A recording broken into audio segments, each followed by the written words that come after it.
A brutal, calculated murder, a high-profile victim, a suspect on the run. The case of Luigi Mangione is one of the most shocking criminal investigations of the year. A cold-blooded execution has left the world stunned as a promising healthcare CEO, Brian Thompson, was gunned down in what authorities are calling a terror-inducing assassination. This isn't just another crime story.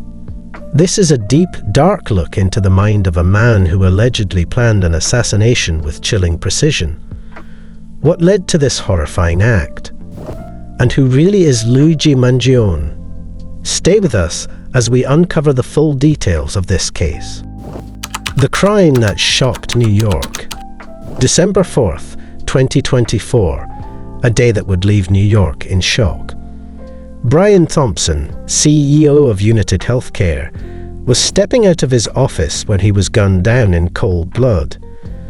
Witnesses describe a frighteningly well-planned attack. A masked gunman appeared out of nowhere, fired multiple shots, and disappeared into the chaos of the city. As sirens echoed through the streets and paramedics rushed to the scene, it quickly became clear this was no random act of violence. This was a targeted execution. Thompson was declared dead shortly after the shooting, and New York's most powerful law enforcement agencies immediately launched a manhunt for his killer. But what made this crime even more terrifying? The suspect's alleged motive. Terror. The suspect. Who is Luigi Mangione? Luigi Mangione, 26 years old. A man with a shadowy past and a deadly mission. But who is he, and why did he allegedly choose Brian Thompson as his target? According to police, Mangione arrived in New York City on November 24th, 10 days before the killing. He checked into a Manhattan hostel under a fake identity, blending into the city as he prepared for his attack. Investigators believe this was not a crime of passion.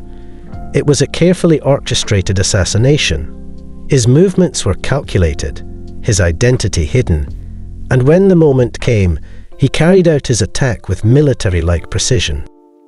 When police searched his belongings after his arrest, they found disturbing evidence: a ghost gun, a fake passport, and a handwritten document detailing his mindset and possible motivation. But how did authorities catch him? The capture. A fugitive on the run. After the murder, Mangione didn't disappear into the shadows of New York. Instead, he fled across state lines. For 5 days, the manhunt for Brian Thompson's killer intensified. The entire city was on edge. Every law enforcement agency in the region was searching for one man. Then, in Altoona, Pennsylvania, at a McDonald's, he was finally found, but not as himself. When officers approached him, Mangione had a fake ID. He was armed, carrying an untraceable ghost gun, a firearm built from separate parts, making it nearly impossible to track. It was clear. He was on the run, and he was prepared to keep running. But now, in custody, the case against him was building. The evidence, a case of cold-blooded murder. As prosecutors began assembling their case, the evidence against Mangione piled up quickly. His fingerprints were found at the crime scene. His fake passport and IDs suggested a planned escape. His ghost gun linked him to the crime. And his own handwritten documents suggested he had a clear motive. New York District Attorney Alvin Bragg wasted no time filing charges: first-degree murder, second-degree murder as an act of terrorism, weapons charges, and forgery. If convicted, Mangione faces life in prison without the possibility of parole. But perhaps one of the most disturbing aspects of this case, the reaction from the public. The disturbing public reaction. In the days following the murder, a shocking wave of support for Mangione emerged online. Some individuals celebrated the killing, turning the suspect into a symbol of rebellion. New York Police Commissioner Jessica Tisch was quick to condemn these reactions, calling them appalling. "We don't celebrate murder," she said, "and we don't lionize the killing of anyone." The idea that anyone could justify or praise an execution like this raises chilling questions. Was Mangione acting alone? Or was he influenced by something? Or someone much bigger? What happens next? Mangione now awaits extradition to New York, where he will face trial. With mounting evidence, his legal team faces an uphill battle.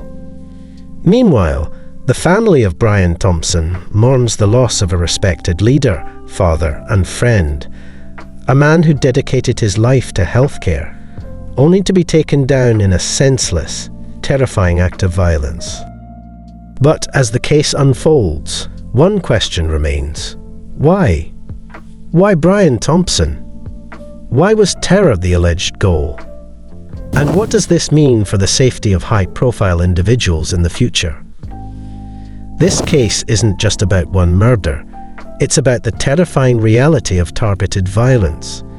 It's about the chilling precision of an assassin in one of the world's busiest cities. And most importantly, it's about justice. Will the courts hold Luigi Mangione accountable? Or is there more to this story than meets the eye?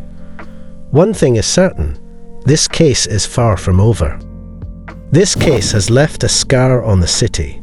A man is dead, a suspect awaits trial, and the search for justice continues. What do you think? Was this a lone act, or is there more to the story? Let us know your thoughts in the comments. And if you want to stay updated on this shocking case and other breaking crime stories, be sure to like, subscribe, and turn on notifications. Justice may be served, but the truth, that's for us to uncover. Stay tuned.